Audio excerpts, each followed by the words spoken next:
다속 유형모의 가운찢기 첫 번째 시간입니다.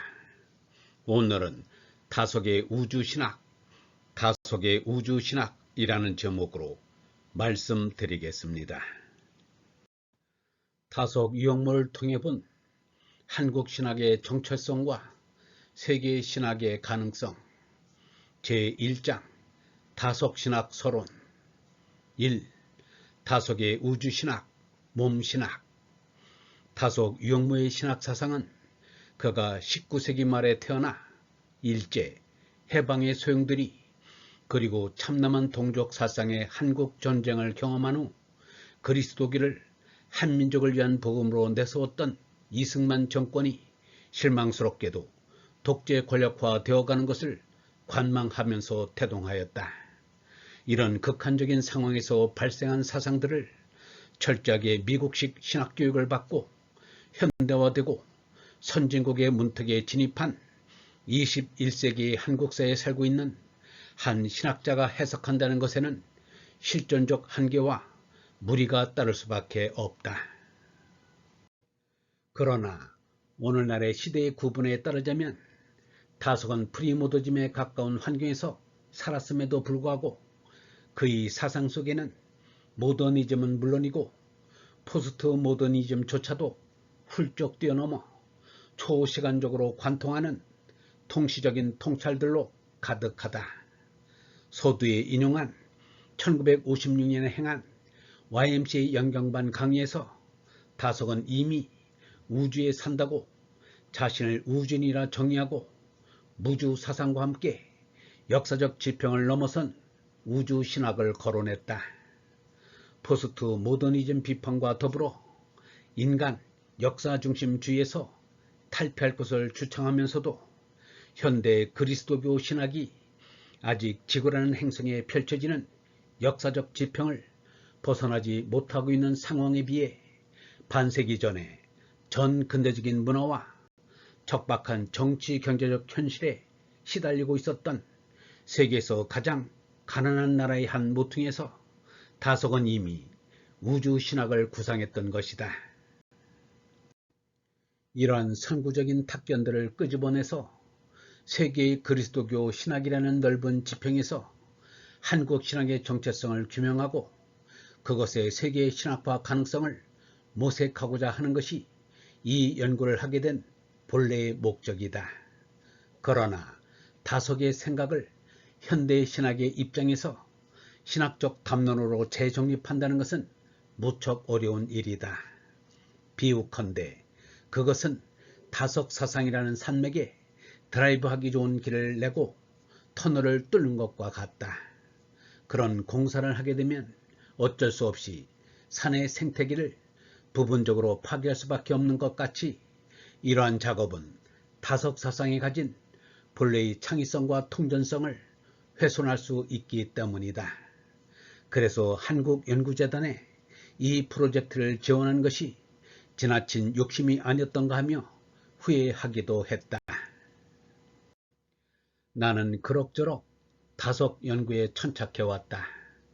다속 사상을 대학원의 정식 과목으로 채택하여 가르쳤고 학위 논문들도 지도했고 다속 신학에 대한 영어 논문을 해외에서 발표하고 출판하기도 했다.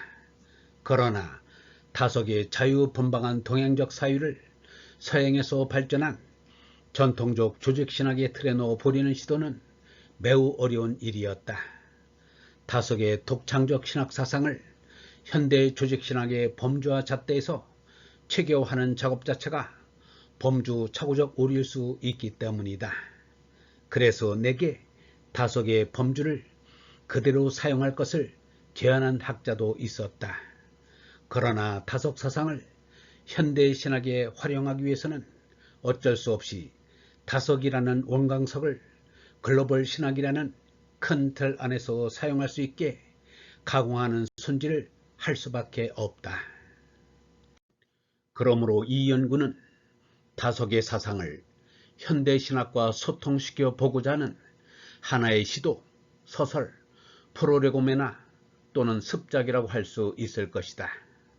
비유컨대 이러한 시도는 글로벌 그리스도교 신학이라는 도서관에 다속신학 그리고 한국신학이라는 분야를 정착시키기 위한 자기 발견적 노력의 일환이라고 할 수 있을 것이다.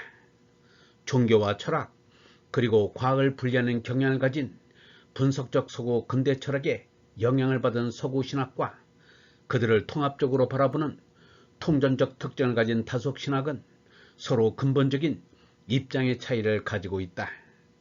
그래서 이미 언급한 것처럼 한국의 다원적인 종교문화적 상황에서 독창적으로 돌출된 다속의 신학 사상을 현대 조직신학의 범주 속에 집어넣고자 하는 것은 어려운 일이다. 우선 다속은 지금까지의 서구 중심적 신학자들이 가졌던 형이상학적이고 이론적이고 교회론적 입장에 서서 현대 문화에 대한 변증적이고 호교적인 주제들을 다루는 것에 대해서는 별로 관심이 없었다. 그에게 오히려 중요한 주제는 어떻게 일반적으로 알고 있는 단순한 이례적 값싼 은총에 의거한 무책임한 믿음을 통한 고백적, 수동적, 제도적 구원론을 탈피하여 예수를 닮은 참된 인간성을 회복하여 하늘나라의 진입에 대비할 수 있는 독립적, 능동적, 주체적인 몸을 통한 그리스도교적 도를 수행할 수 있게 하는가에 관련된 것들이었다. 이와 같이 형이상학적 그리스도론과 같은 신학 이론보다는 참내의 전형인 예수를 담는 그리스도의 도를 추구했던 그에게 있어서 이론의 논설과 말의 약속에 의한 이익보다는 말보다 몸 전체를 통해 체득하는 도의 행입이 더욱 절실했던 것이다. 그는 감동적인 말과 화려한 치장과 웅성거리는 대중적 열기를 통한 이벤트 또는 형식적 예배보다는 바울이 권면한 것처럼 몸으로 산 제사를 드리는 합당한 예배의 모형을 일상의 삶 속에서 실천하고자 했다.